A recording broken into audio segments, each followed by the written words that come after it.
tanungin natin siya. Ano ang kwento ni Sister Glaze? Bakit siya from SDA, born SDA, naging Katoliko? Dahil ba na-inlove siya sa magandang lalaki si Brother Tom? Yan ang aalamin natin. Sister Glaze, magandang hapon sa iyo at I hope na maibigay mo ng maganda yung kwento mo o kwento nyo ni Brother Tom. Una, talagang ikaw ay ipinanganak, pamilya mo ay Seventh-day Adventist. Yeah, opo. Dati po akong Seventh-day Adventist, born Seventh-day Adventist. Nung kinasal kami ng asawa ko, doon ako na-convert as Catholic, bininyagan ako, pero hindi ko pa matanggap yung teachings ng Catholic. Binyagang Katoliko ka na dahil mag-aasawa ka kay Brother Tom, pero hindi mo accepted ang Catholic faith. Opo. Hindi ko po talaga tanggap. So, Bakit? hindi po ako convinced. Pero bininyagan ka before the marriage. Opo. Bininyagan po ko, pero nakikisama lang po, ganon. Na sige, tanggap ko na yung Catholic, pero deep inside, hindi talaga. Ayoko po talaga. Ayaw mo lang talagang pakawalan si Brother Tom. Ayoko. Kaya Sama na kahit yun. na wala pa sa loob mo yung Catholic faith, sige na lang. Kasi mawawala itong magandang lalaking boyfriend mo. Hindi, joke lang yan. Pero ang totoo, di naging Katoliko ka na, mag-asawa na kayo.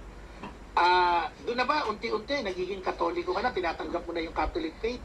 Naniniwala po ko true church yung Catholic, pero ayoko lang pong tanggapin yung teaching sa sarili ko. Gusto kasi yung mga katanungan ko hindi pa masagot. Aha. So ano yung mga, bigyan mo ako ng dalawang halimbawa lang. Ano yung katanungan na parang tingin mo hindi masagot? Yan. Yung traditions ko, yung mga sacred traditions and yung mga sacraments. Aha. Hindi ko matanggap na... Nabanggit ko yung kay Mama Mary. Ano ba yung hindi mo accepted kay Mama Mary? Kasi since from Protestant, ayaw talaga nila kay Mama Mary. Ayaw nyo? Ayaw talaga. So, ano lang siya, nanay lang. Ganun. Nanay ni Jesus Nanay lang. lang ni Jesus, pero hindi siya venerate. Wala lang siya. Wala lang. So, na-adapt ko siya since bata ako hanggang lumaki ako. Kapag nakakita ko ng rebulto niya sa simbahan, wala akong care. Wala kang feel. Wala Hindi po ka feel. Parang ganon. So ngayon, kasi kung lahat hindi tayo by details ang ating itatanong, baka maubos yung oras natin. Mula dun sa pagbibinyag na Katoliko dahil sa kasal lang, pero hindi mo tinatanggap ang Catholic teachings, Catholic faith, ano ang nag-trigger sa'yo, Sister Glaze, para ngayon ay yakapin mo na pati yung Catholic doctrine, Catholic faith? Kasi po ang nangyari niya, nung pandemic po kasi, so every night nag-rosary yung buong family namin. Family nito. Opo, kasama po yung kasi doon na kayo sumama. Opo, sa family po niya. So, ang ginagawa ko po, nag-aalibay ako na hindi ako makakasama, akit na lang sa taas ng bahay, maglalaro na lang ako ng Mobile Legends, kaysa mag-rosary. Talaga, kasi ayoko po sa kanya hindi ko rin po tanggap yung rosary. Parang ang tingin ko po sa rosary is sinasamba. Ay, pagsamba yan. Pero hindi ko po masabi sa kanila kasi baka masaktan sila. Nahihiya po ako, baka palayasin ako. Tapos po, ilang months ko pong ginagawa yon, sila every night. Ako po nasa taas lang, matutulog na, ganyan. Kasi siguro mga 8 months, siguro mga months lang po, kakatapos lang po namin kumain, tanghalian. Nagtataka po ko, bakit ang init-init ng likod ko. Inaano ko sa... Hindi kaya apo yun, inaapuyan ka na kasi hindi ka nagro-rosary. Hindi ako nagro-rosary. Pero hindi mo rin nasa isip ko kasi baka baka may something lang sa akin, may sakit ako. Parang inaano ng kandila yung likod ko. Napapasok. Napapasok ako, binuhos ako ng tubig. Ang sarap sa pakiramdam kasi lumalamig eh. E di umakit ako sa taas, pinabahidan ko ng kating ko. Lalong sumakit, burning sensation. Di ba ganun po yung sugat? Kapag pinahiran ng maanghang, talagang lalong init. Lalong nag-init. So naligo ako, tapos hindi po natanggal, umiiyak na ako sa kwarto. Sabi ko po kay Tom, dalhin mo na ako sa simbahan.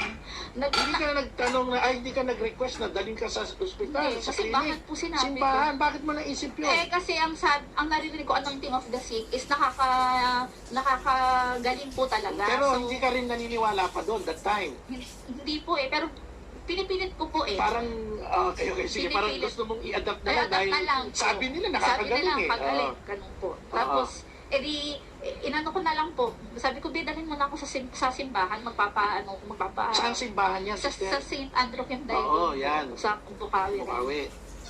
Tapos, wala akong magbabantay ng mga bata. So, hinayaan na lang po, sige, sa kwarto na lang po ko, ganyan. Sabi ko, hindi ko na talaga So, hindi ka nadala sa simbahan ng Dahil Kintay? hindi po ako nadala kasi wala pong magbabantay sa mga bata, wala pong tao sa bahay, kami lang. So, sabi ko po sa asawa ko, kumuha ka na lang sa altar ni mami nang ipapahid sa likod ko. Kasi kahit na ano na lang, kumuha po siya, yung oil ng El Shaddai. Gumana po ng siguro 5 seconds, bumalik. Ay, bakit hindi ka kumanta? El Shaddai, El Shaddai, El Elyon Adonai. Tapos, ano nangyari? Di bumalik 5 minutes na wala, pero bumalik. Mga seconds, siguro 5 to 10 seconds, bumalik po ulit. Sabi ko, ba't ganun? Sabi ko, tapos umiiyak na naman ako. Tapos sabi ko, kumuha ka na lang ulit kung anong meron. Ibig bang sabihin, Sister Glace, yung nararamdaman mong pain, parang sa'yo, hindi na tolerable. Hindi ko Kasi tolerable. naiiyak ka na eh. Naiiyak na po. At saka ano na siya, parang discomfort. So after the langis ni El Shaddai, ng member ng, El Shaddai, ng prayer partner, ano na sumunod? Pinakuha ko po siya ulit kahit ano na lang. Meron po siya nakuha doon. Altar. Sa altar. Hindi ko po alam na tubig pala ng Lourdes yun kay Mama Mary mismo sa France. Our Lady of Lourdes. Our Lady of, Buhin natin. Our Lady of Lourdes. Opo. Tapos, pinahid po niya sa akin, ng konting-konti lang po talaga siya. So, pagkapahid, naramdaman ko po, napakalamig sa buong katawan ko. Sabi ko, pag giniginaw akong init ng summer. Nawala yung init. Yung maginaw po muna, hanggang nararamdaman ko po yung likod ko, nagiging wala na, normal na. Tapos sabi ko, Ben, kinuha ko po agad yung tubig ng Our Lords. Kinuha ko. Tapos sabi ko, akin na lang to, ano to? Nalaman po namin na Our Lords na rin. Doon ko na po nalaman na totoo si Mama Mary. Yung saan lalaki galing niya. yung tubig ng Our Lady of Lourdes? Binigay po yan ng kapatid ng hipag ng mother-in-law ko. Galing pong Lords, nag-pilgrimage po sila doon. Bit niya, pauwi. Opo, tapos binigay po sa mami ng asawa ko. Ay nako, mga kapanalig, napakagandang kwento po ni Sister Glace, no? At ito pong kwentong ito, mga kapanalig, ay lalo pang magpapalalim ng ating debosyon. Nakakatayo ng balahibo, babalik po tayo makaraan ng pagpapakilala ng ating himpilan. Gracia plena! Mga kapanalig, ikinukwento po sa atin ni, parang ito'y kanyang testimony, no? Sister Glace Fernando, asawa po ni Brother Tom Rosete, taga Bulacan. Yung kanyang kwento ng conversion. Siya ay nagpabinyag pero hindi niya tinatanggap ang Catholic faith, no? Hindi siya naniniwala sa ating mga holy traditions. Basta't nagpakasal lang siya kay Brother Tom kasi pogi si Brother Tom. Yun ang dahilan. Pero hindi dahil mahal niya si Brother Tom kaya siya na-convert ng pagiging lehitimo tunay na Katoliko. Ang kwento ay nagkaroon siya ng masakit na karanasan, mainit yung likod niya, hindi alam kung anong dahilan. Nagpalagay siya ng kung ano-anong pamahid, lalong sumakit. At makaraan nito, meron silang nakuhang tubig sa altar nila sa bahay, ipinatak lang ng kaunti sa kanyang likod at nanlamig ang buong katawan niya, nawala lahat ng sakit at nalaman nila na yung tubig na yon ay tubig pala galing sa groto ng Our Lady of Lourdes sa Pransya mismo. Binigay sa kanilang regalo nung isang nag-pilgrimage doon na kamag-anak nila. Tuloy natin yung kwento galing mismo kay Sister Glace Fernando Rosete. Ano yung mga conversion story niya pa. Sister, tuloy natin. So, na-convert ka na. Consider na ba na-convert ka na o parang nandun pa rin yung doubt? May doubt pa rin po, pero as a Protestant na ayaw maniwala kay Mama Mary, ako na po nagsasabi na totoo si Mama Mary talaga. Yeah. At nagmimilagro siya. Kasi sa akin, hindi ako naniniwala sa kanya. Siguro sabi niya, Hoy, ikaw, hindi ka nag-rosary ito na ako. Ayan. So ngayon nagro-rosary ka na. Nag-rosary na po ako at meron pa akong rosary na may Benedictine cross. Okay. So, nung bininyagan ka, nung kinasal kayo, hindi mo rin ba naging practice yung pagtanggap ng komunyon? Ayun Pagdating po. sa linggo, araw ng linggo, kasi Sabadista ka, Sabado ang sanay ka eh. Oh. Ayun po. Actually po, hindi ko rin matanggap yung Eucharist eh. Kasi ano nila, demon daw yun. Naku, nakakatakot lang. Kanina kinikilabutan ako, ngayon tumayo na lang ng balahibo ka. Demonyo yung Eucharist, turo sa SDA yan. Oo, parang ganun. Okay, naririnig ko eh. Sa demonyo daw yung turo ng demonyo eh. Oo. So, ngayon, balikan na natin ngayon, ano nang status mo sa communion, sa Eucharist? Ay, grabe po. Ngayon po, tinanggap ko na yung sacrament kasi grabe po yung nangyari sa akin. nangyari sa akin bago ko tanggapin yung Eucharist. Ano po nangyari naman? Nung December lang po ito. December of 2023. 2023. Okay. Meron pong, ang tawag dito, yung Speaking of the Devil kay Father Jeff, isang exorcist po yun. Dito sa Antipolo. Pero dito po sa Eternitas ginanap, dito po sa may katabi ng St. Peter's Parish, dito sa Commonwealth Sa Shrine. Quezon City. Opo. Wala, hindi pa po kasi kami nakakasano sa simbahan. Wala kaming sacrament, hindi kami tumatanggap ng communion, anything. Pero pumunta kami doon. Hindi pala pwede yun. Kasi kapag pumunta ka sa palasan mga ganun at wala kang sacrament, pwede kang maposes. Ano ba yan? Exorcism Exorcism. seminar? Ano po siya, about Lucky Charms. Basta related sa exorcism. Exorcism po, ng albularyo, ganun po. Ngayon, ano nangyari doon? Masaya po ang saya pong si Father Jeff, lahat, kinikwento niya, bawal ganito, bawal magpa-albularyo. Tapos na kaming kumain lahat, after lunch. Participant kayo doon? Participant po kami. So, nagtataka po ako, kakatapos lang namin kumain, blessing na po ng sacramental, mga rosaries, holy water, mga ganun po.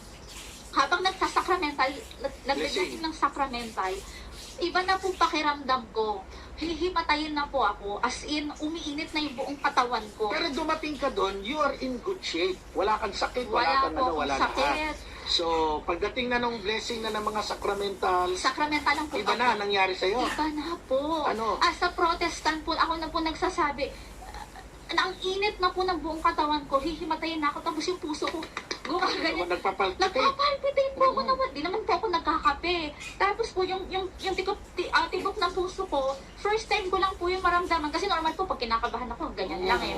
Yung po, parang nasa labas, kapag mahina ka po pala, pag mapoposes ka, talagang hihimatayin kapag mahina ka. Malakas po ko eh. So, nilalabanan ko. Gusto ko na pong hilahin itong palabas ng room. Venue, Opo. Ayokong makinig sa blessing. Parang ganun po eh. Gusto ko na, may medical team po sila, pero hindi po ako pumunta kasi nakakahiya. Baka sabihin ni Father Jeff, poses ako. So, sabi ko, pinilit ko, nagpumikit lang po ako. Sabi ko, Mama Mary, help me. Sabi ko, Lord Jesus, please. Gumagano ako. Ayoko po himatay, nakakahiya. Pero that time, you called the Blessed Mother as Mama Mary na. Mama Mary, talaga, as in. Tapos, yung katabi ko po, nakagano na sa akin kasi nagtataka po siya, bakit parang hindi na po ako mapakali. Kasi ang init na po ng buong katawan ko, parang ako umuusok. Pero hindi ka naman pinagpapawisan that time. Hindi po Pero pinagpapawisan. pakiramdam mo mainit. Mainit. Yung aircon po, nandito, tapos may electric fan pa po. May electric fan pa siya. Yung bang aircon doon? Kasi lamig ng aircon namin. Malamig. Malamig talaga. Ang ginawa ko na po nung dahil so sobrang Buti init na lang ngayon, nilalamig siya. Nilalamig ako. Inabad ko po yung jacket ko. Tapos, pagkahubad ko ng jacket ko, bakit gano'n ang init pa di? Ang init. Sabi ko, ang init pa rin. Tapos, tinanggal ko na yung mga ipit ko. Tinanggal ko na yung rosary ko. Kasi iba na po yung pakiramdam ko. Parang napupusis na. Pupusis na po ako. As in, parang gusto ko nang gumanyan. Bibigay na po ako eh. Mag-ano na ako. Magko-collapse na ako. Kaya lang po, nararamdaman ko na po yung mainit hanggang dito. Hanggang dito, pababa. Para sa mga nasa radyo, nararamdaman niya po yung init mula ulo, pababa ng balikat. Kasi nasa radyo tayo. Inisip nila, pababa, saan yun? Tuloy natin. Tapos ang init po talaga, ang pangit pa po ng pagkainit niya kasi habang nag-aano po, para po akong aatakihin sa puso. Pero hindi. First time. Grabing tibok, kakaiba. Tapos po, hanggang pababa, sabi ko, ano to, parang tinutusok. Pababa sa braso, mga kapanalig. Biglang sumingaw. Gumano. Parang sumingaw. Sabi ko, bakit sumingaw? Sabi ko. Tapos, pagkasingaw, yung tibok na puso ko. Nagkalma na. Nagkalma po. Napagano'n po ako sa dito. So yan ay after mong umusal na Mama Mary, please help me. Pagkatapos po Lord, ng blessing ng sakramento. Okay. Nung natapos na po, biglang lumabas. May lumabas sa akin. So nag-trigger doon para naman dalhin kayo sa pagtanggap na ng sakramento. Opo, ito na po. Kasi kailangan nating shortcut na ng mabilis yung iyong kwento at maganda. Kaya lang makakapusin yung oras natin. Ano nangyari pa? Pag uwi ko po sa bahay, sabi ko magko-confess na ako. Babalik na ako. Totoo. Hindi ka pa rin nangungumpisal, di mo pa rin naranasan. Hindi ko po siya matanggap. Hindi ko po matanggap ng confession eh. Kasi hindi ko sasabihin sa pare. Talaga hindi tinatanggap nito eh. O ano pa? Tapos, pag pagka-uwi ko po sa bahay, grabe si Father Jeff, yung Holy Spirit Oh, sa si kanya, Father ang Jeff, lakas. Pagka-uwi namin sa bahay, sabi ko magko-confession na ako, pagtulog ko po, mortal sin ko ang napaginipan ko. Sobrang, hindi po siya inaano na, ito yung mortal sin, hindi, events lang po. Events. Tapos kinabukasan, sabi ko, parang hindi ko na kaya. Pumunta po kami ng Novaliches kay Father Nonet. Para po, exorcist po talaga. Tinignan po namin yung schedule. Eh di, wala pa po siya. Wednesday pa po ang open, ang confession. Teka lang ha, ikakat lang kita dyan, sister. Meron lang akong i-correct sa mga kapanalig natin, sa ating lahat. Pagka kayo po ay lalapit sa exorcist, ang lalapitan nyo pong exorcist kung saan kayo under na diocese. Kasi po, ang mga exorcist natin, halimbawa, Father Siquia Arcam, Father Daniel Estacio, Diocese of Pasig, Father Giorgio Malyari, Diocese of Cabanatuan, may mga boundaries po by diocese. So, ito po ay, para maklaro lang natin.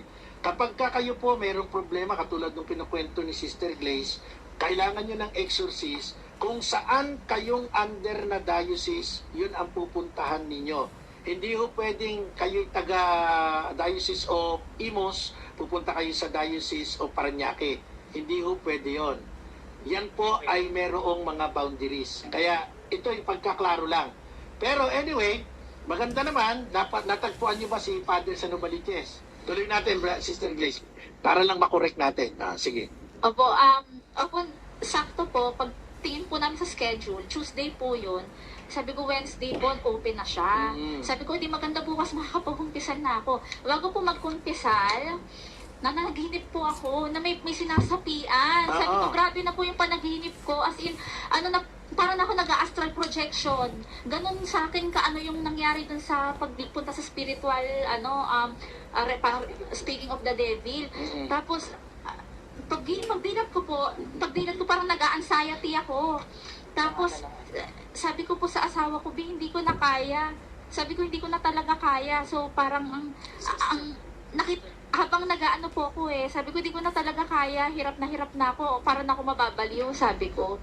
Tapos, maya-maya, habang nagsasalita po ako sa kanya ng gano'n, may pumasok, may sa gilid kong, may dumaan. Tapos pagdaan, naka-white, sinabi ko lang na simple, pray for us, nawala. Lumabas talaga siya sa, parang lumabas sa, hindi, sa peripheral vision ko, parang lumabas po sa bahay. Pumunta na po kay Father Nonet, kinabukasan, nag-confess na ako. Sabi ko, tanggap ko na po talaga ang teachings ng Catholic faith. Tanggap ko na ang dami na pong milagrong nangyayari sa akin. Actually, hindi lang milagro yan, no? Mga talagang pangitain na may something bad, no? Around. Kapag ka ikaw ay naroon na, pero ayaw mo pa rin tanggapin, no? So, maganda yung kwento ni Sister Glaze sa bagay na yan. Sige, tuloy mo, sister.